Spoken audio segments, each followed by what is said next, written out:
कालावाली में किसानों और व्यापारियों की जीवन रेखा मानी जाने वाली कालावाली अनाज मंडी इन दिनों प्रशासनिक लापरवाही का जीता जागता उदाहरण बनी हुई है। पिछले लगभग 3 महीनों से मंडी की फिरनी पर लगे स्ट्रीट लाइटें बंद पड़ी हैं, लेकिन जिम्मेदार अधिकारी गहरी नींद में सोए हुए हैं। हालत यह है कि शाम के 7 बजते ही पूरी फिरनी घोर अंधेरे की चादर में लिपट जाती है और राहगीरों की मुश्किलें कई गुना बढ़ जाती हैं। स्थानीय लोगों का कहना है कि रात के समय मंडी क्षेत्र से गुजरना किसी खतरे से खाली नहीं है। अंधेरे के कारण वाहन चालकों को सड़क दिखाई नहीं देती, जिससे दुर्घटना की आशंका लगातार बनी रहती है। पैदल आने जाने वाले लोगों, किसानों और मजदूरों को भी भय और असुरक्षा के माहौल में गुजरना पड़ रहा है।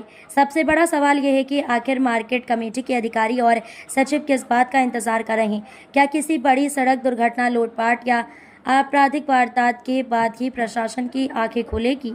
जब मंडी से करोड़ों रुपए का कारोबार होता है तो फिर बुनियादी सुविधाओं की ये बदहाल स्थिति क्यों? व्यापारियों में भी इस समस्या को लेकर भारी रोष है। उनका कहना है कि कई बार शिकायतों के बावजूद कोई सुनवाई नहीं हुई। ऐसा प्रतीत होता है कि मार्केट कमेटी ने अपनी जिम्मेदारियों से मुंह मोड़ लिया है। जनता की सुरक्षा और सुविधा की चिंता करने के बजाय अधिकारी केवल कागजी कार्रवाई तक सीमित होकर रह गए हैं। क्षेत्रवासियों का कहना है कि यदि समय रहते व्यवस्था दुरुस्त नहीं की गई तो अंधेरे का फायदा उठाकर असामाजिक तत्व किसी भी बड़ी वारदात को अंजाम दे सकते हैं। मंडी क्षेत्र में सुरक्षा व्यवस्था पर भी गंभीर सवाल खड़े हो रहे हैं। जनता पूछ रही है, 3 महीने से बंद पड़ी लाइटों की जिम्मेदारी किसकी है?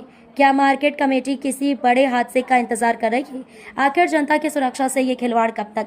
कालावाली की जनता अब जवाब चाहती है। यदि जल्द लाइटें चालू नहीं हुई तो लोगों का गुस्सा सड़कों पर दिखाई दे सकता है।